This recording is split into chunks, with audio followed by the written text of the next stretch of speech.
Hello boys and girls, आप लोग कैसे हो। Rebirth of the first urban immortal emperor के पिछले एपिसोड में देखा था मैन केटर चू फैमिली के हेड के मरीज ठीक करने के लिए उनके घर गया था। पर तभी यहाँ पे एक बंदा आता है और कहता है कि मास्टर चू आप यहाँ पे क्या कर रहे हो, मैं आपका यहाँ पे आधे साल से ख्याल रख रहा हूँ, क्या आपको मेरी एबिलिटी पे भरोसा नहीं है। तो वो सुनने के बाद जो मास्टर चू होते हैं वो कहते हैं कि नहीं, ऐसी कोई भी बात नहीं है।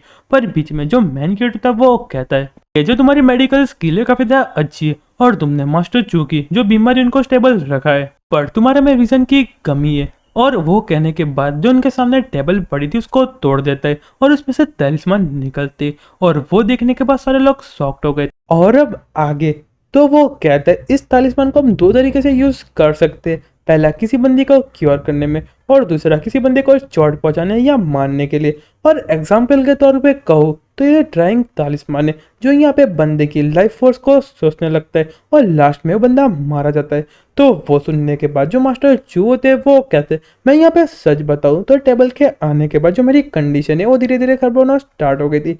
तो वो सुनने के बाद चू फैमिली की डॉटर होती है वो कहती है कि ग्रैंडपा आपको ये टेबल यहाँ पे किसने गिफ्ट की थी और वो लोग ऐसा क्यों करना चाहते हैं। तो वो सुनने के बाद जो यहाँ पे चू फैमिली का हेड होता है वो कहता है मुझे ये टेबल जिन्नू ने गिफ्ट की थी और वो यहाँ पे मेरे 50 सालों से फ्रेंड है और मुझे नहीं लगता कि वो यहाँ पे ऐसा कुछ कर सकता है। तो वो सुनने के बाद चू फैमिली की डॉटर होती है वो कहती क्या यहाँ पे अंकल ने टेबल आपको दी थी। तो वो सुन के जो ग्रैंडपा होते हैं वो कहते कि हाँ, जब वो यहाँ पे जिनसू गया था 1 साल पहले तो वहां से वो टेबल लेके आया था, पर वो ऐसा मेरे साथ कैसे कर सकता है। और फिर चू फैमिली की डॉटर होती है वो कहती है कि मिस्टर ए ऐसा हो सकता है, जब यहाँ पे टेबल बन रही थी उसमें किसी ने छेड़खानी की है और वो तलिस्मान अंदर डाल दिया है और जो मेरे अंकल है वो बिल्कुल ऐसा नहीं कर सकते और वो यहाँ पे मेरे ग्रैंडपा के काफी अच्छे दोस्त थे और वो बहुत ज्यादा क्लोज है। और वैसे भी जो मेरे अंकल है बहुत सारे अप्रेंटिस को जानते हैं और उन्होंने मदद की थी ग्रैंडपा को इन चीज में खरीदने के लिए। और 10 सालों पहले अंकल ने ही ग्रैंडपा को हैंग स्टैम्प दिया था। तो वो सुनने के बाद मैन केटो स्टैम्प को हाथ में ले लेता है और कहता है तुम यहाँ पे इस चीज की बात कर रहे हो, मुझे लगता है कि जो तुम्हारा अंकल है काफी ज्यादा सस्पिशियस है। और मास्टर चू आपके पास यहाँ पे 5-6 सालों से स्टैम्प है पर आपने कभी नोटिस नहीं किया कि वो यहाँ पे थोड़ा डिफरेंट है। तो वो सुनने के बाद जो मास्टर चू होते वो कहते क्या मैंने ये स्टैम्प मेरे बहुत सारे क्रिश्चियन फ्रेंड को बताया, सारे लोगों ने उसने टच किया और कहा है तो यहाँ पे रियल है। तो वो सुनने के बाद मैन केटो था वो कहता है कि वो यहाँ पे देखने में रियल है पर यहाँ पे हैंग स्टैम्प है उसकी मेथड बहुत ज़्यादा डिफरेंट है और उसमें यहाँ पे एयर को ट्रैप किया गया है और भले तुम यहाँ पे इतना ध्यान से देख लो तुमको बिल्कुल ही पता नहीं चलेगा।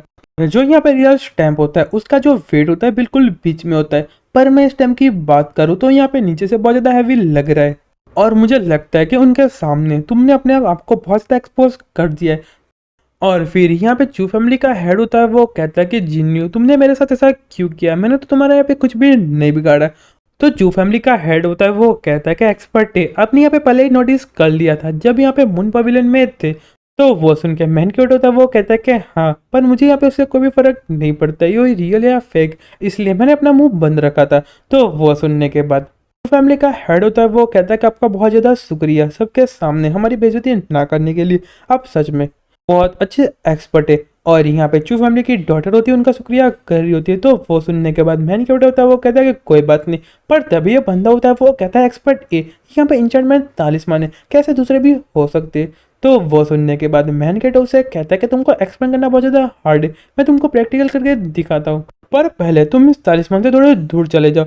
और फिर मैन कैटर तालिस्मान में अपनी एनर्जी डालने लगता है और फिर उसमें से यहाँ पे एक गोश्त बाहर निकलता है और वो देखने का वो बंदे की पूरी फट जाती है और कहते हैं कि इस वर्ल्ड में कहाँ से गोश्त आ चुके। और यहाँ पे जो गोश्त होता है वो कहता है कि तुम्हारी हिम्मत कैसे हो गई मुझे यहाँ पे रिलीज करने की, अब तुम सब लोग यहाँ पे मरने वाले हो। और फिर मैन कैटर उसको मारता है और कहता है यहाँ पे छोटे छोटे गोश्त हो और मेरे सामने इतनी बड़ी बात कर रहे हो। तो वो सुन के जो घोस्ट होता है वो कहता है कि तुम्हारी हिम्मत कैसे होगी मुझे मारने की, अब तुम यहाँ पे मरने वाले हो। और मैनकेटो पे अटैक कर देता है पर मैनकेटो उसको यहाँ पे सीधा जला देता है और उसको खत्म कर देता है और यहाँ पे घोस्ट चिल्ला रहा होता है। और दूसरी साइड एक बंदे को दिखाया जाता है और कहता है कि किसकी हिम्मत हो गई मेरी टैलिस्मान को तोड़ने की। और फिर मैन केटर चू फैमिली के हेड से कहता है वो यहाँ पे किसी का गोश्त है पर अब यहाँ पे सब कुछ ठीक है। और फिर वो सुनने के बाद सारे लोग अपने घुटनों पे आ जाते हैं और कहते हैं कि इमॉर्टल चू हमको माफ कर दीजिए, हमने जो आपके साथ पहले बिहेवियर किया और दूसरा बंदा होता है वो कहता है प्लीज मुझे यहाँ पे माफ कर दीजिए, मैं पहले बुद्धू था, प्लीज मुझे यहाँ पे माफ कर दीजिए और मैं इमोर्टल को यहाँ पे ग्रीट करता। तो वो सुनने के बाद मैन क्यूट होता है वो कहता है कि नहीं नहीं इसमें यहाँ पे कोई भी बड़ी बात नहीं है। तो वो सुनने के बाद मैन क्यूट होता है वो कहता है कि नहीं इतनी भी कोई बड़ी बात नहीं है ए बोला। तो वो सुनने के बाद सारे लोग होते हैं वो कहते हैं कि हाँ मिस्टर ए। और फिर दूसरा बंदा होता है वो मैन के पास जाते हुए कहता है कि जो मैंने पहले कुछ किया उसके लिए प्लीज मुझे यहाँ पे माफ कर दीजिए।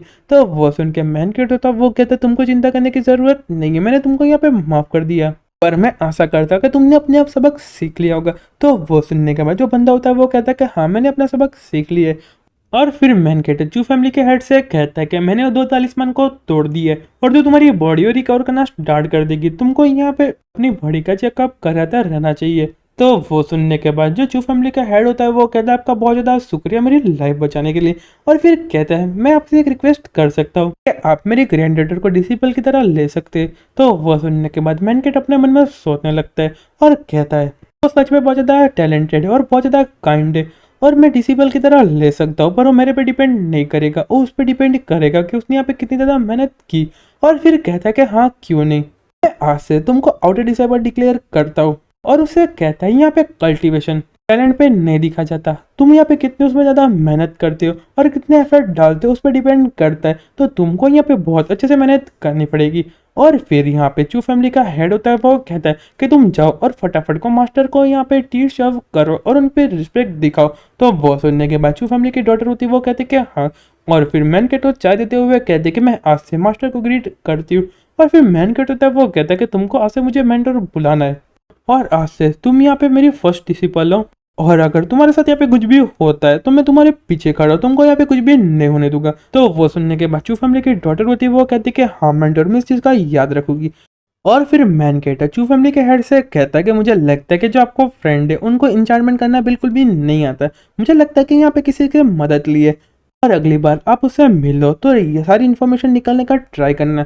तो वो सुनने के बाद जो चू होता है वो कहता है कि हाँ मैं यहाँ पे बिल्कुल ट्राई करूँगा। और फिर कहता है कि जो मेरा फ्रेंड है उसको यहाँ पे एशियंस के बारे में सब कुछ पता है और वो हमेशा मेरी मदद करता है और थोड़े टाइम में यहाँ पे वापस एक ऑक्शन होने वाला है।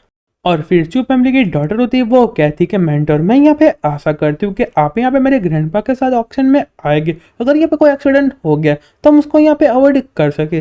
तो वो सुनने के बाद मैन क्यूट होता है वो कहता है कि हाँ क्यों नहीं, और अपने मन में सोचने लगता है मैं जितना जल्दी उन लोगों के साथ ऑक्शन में जाऊँगा मैं यहाँ पे अच्छी अच्छी चीज़ ढूंढ पाऊंगा और मेरे कल्टीवेशन के लिए कोई अच्छा वेपन भी मिल जाएगा।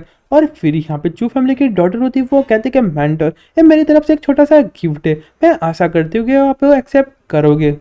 और आपने जो मेरे पापा से जो मटेरियल मांगे थे वो यहाँ पे प्रिपेयर हो चुके हैं और मैंने एक बंदे को आपके घर भेज दिया है। तो वो सुनने के बाद मैन केट होता है वो कहता है तुम्हारा बहुत ज़्यादा शुक्रिया और मैं तुमको यहाँ पे एक छोटा सा गिफ्ट देना चाहता हूँ और अपनी पावर अपने हाथों में डालता है। और फिर चू फैमिली की डॉटर होती है पे सिर पे बहुत सारी एनर्जी रिलीज कर देता है और वो यहाँ पे बहुत ज़्यादा चिल्ला रही होती है और फिर अपने मन में सोचती है जो मास्टर ए है वो यहाँ पे सच में इंक्रेडिबल कल्टिवेटर है। और फिर मैन केट वहां से जाते हुए उसे कहता है मैंने तुम्हारे दिमाग में जो पार्ट मेमोरी का दिया है वो यहाँ पे सुप्रीम आइगोरिफाइनिंग टेक्निक है और तुम हार्डवर्क करोगी तुम जल्दी अचीव कर लोगी और तुमको यहाँ पे कोई भी क्वेश्चन हो तो तुम मुझसे पूछ सकती हो। तो वो सुनने के बाद जो फैमिली की डॉटर होती है वो कहती है हाँ क्यों नहीं। और फिर मैन केट वहां से जाते हुए कहता है कि तुम मुझे बता देना ऑक्शन कब होने वाले हैं। तो वो सुनने के बाद जो फैमिली की डॉटर होती है वो कहती है हाँ क्यों नहीं और ड्राइविंग करते हुए अपना ख्याल रखना। और फिर मैन केट कार चलाते हुए तालिस्मान को निकाल देता है और कहता है कि इतना भी बुरा नहीं है, पर वो बंदा मेरे हाथ में आ चुका है, यहाँ पे कितना बुरा होने वाला है उसके साथ। और फिर मैन केट उस लोकेशन पे पहुंच जाता है जिस बंदे ने यहाँ पे तालिस्मान बनाए थे और अपने मन में सोचता है कि साथ यहाँ पे हो सकते हैं, पर तभी यहाँ पे पीछे से कोई कहता है कि यहाँ से बिल्कुल भी मत हिलना और पीछे देखता है तो वो यहाँ पे मर्सिडी ग्रुप की लीडर होती है और कहता है कि तुम यहाँ पे क्या कर रही हो। और यारो जो हमारा चैप्टर है वो यहीं पे ख़त्म होता है। अब आगे देखेंगे जो मर्सिडी ग्रुप की लीडर है वो मैन केट के साथ क्या करेगी। तब तक मिलते हैं नेक्स्ट वीडियो में, तब तक के लिए गुड बाय और सायोनारा।